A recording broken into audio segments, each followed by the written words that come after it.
Hi, and thank you for watching this quick recording to help you get started with Webex. As more and more companies have implemented remote working policies, Webex is here to help you stay connected at home and on the most secure collaboration platform to help you through these difficult times. Getting started with Webex is quick and easy to do. So let's begin and talk about the basics, your at-home setup, connecting to WebEx, and some tips and resources I have for you along the way too. So let's start with your workplace. Let's set you up for success. First off, you need a place to work from. It's important to assign an area specifically where you'll be working, and then make a commitment to yourself to work only from there every day. That's important because getting into a routine, just like you did when you left for your office every day, helps you create good habits later on and keeps you from getting distracted. All right, so now that you've got your designated workspace, how are you going to equip it? Well, you need a desk and a chair, of course, along with your laptop or desktop, an iPad, a tablet. You'll need a monitor or other video endpoints. You'll be using audio, so your mobile phone or a landline, maybe a headset. Of course, internet connection, Wi-Fi or wired. And don't forget about you too. Be mindful ergonomically and make sure everything is adjusted properly. Perfect. So now you're ready to get connected with WebEx. You can meet across any device we just spoke about. Just download WebEx on your desktop, laptop, mobile device. It's easy as that to host your own meetings. Just go to webex.com/downloads. Once you're done, all it takes is a push of a button for you to start your meetings. Anyone you can invite can join just as quickly as you do too. They don't even need to have WebEx to meet with you. Once you're in your meeting, you'll connect to the audio in whatever way is most convenient for you. If you're using your phone, you can add your phone number and the system will call you back. You can use voice over the internet, VoIP. You just start talking. I recommend a headset for that though, so you don't disturb the people around you and you sound nice and clear to your audience too. Nothing makes a meeting feel more personal and connected to the people you're meeting with than turning on your webcam on your computer for that HD video. And what about taking your meeting to another level? In addition to the audio and video, well, how about sharing some content? Share your screen, share PowerPoints, Word docs, spreadsheets, pictures, browsers, really anything you have on your computer. You or your attendees just push a button and you're sharing.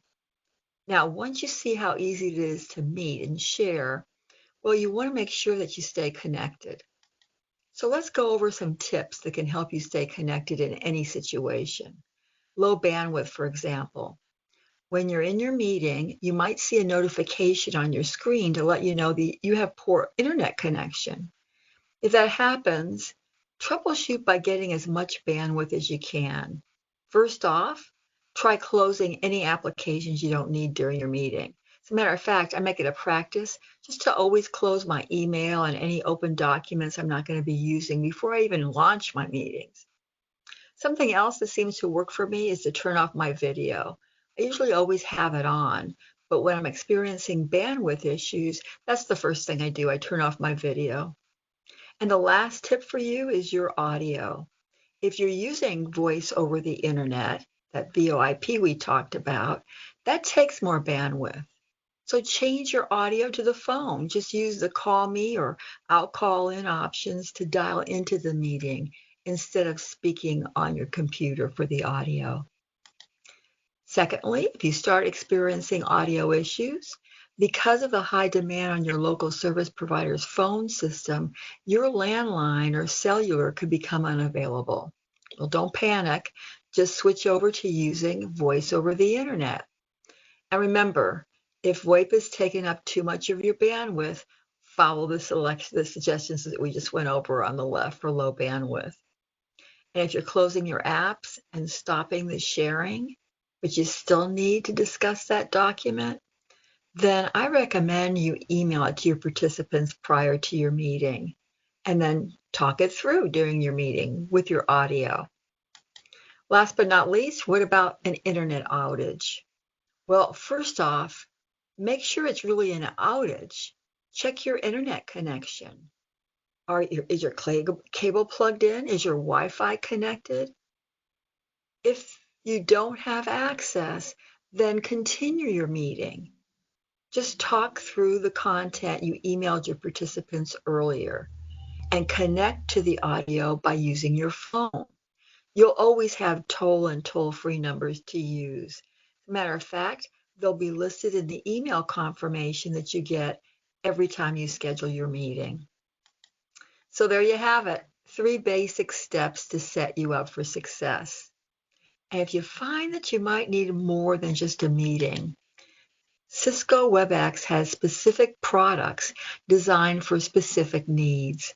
If you need to teach or join a class remotely, for example, Webex training is just the ticket for you with LMS integration, breakout sessions, hands-on labs, and testing. You can replicate that in-person class virtually. If you've stopped hosting in-person events, provide that same experience with WebEx events. You can ask your IT team how to go about getting them. And before you leave me, I just wanted you to know we're always here to help you learn more.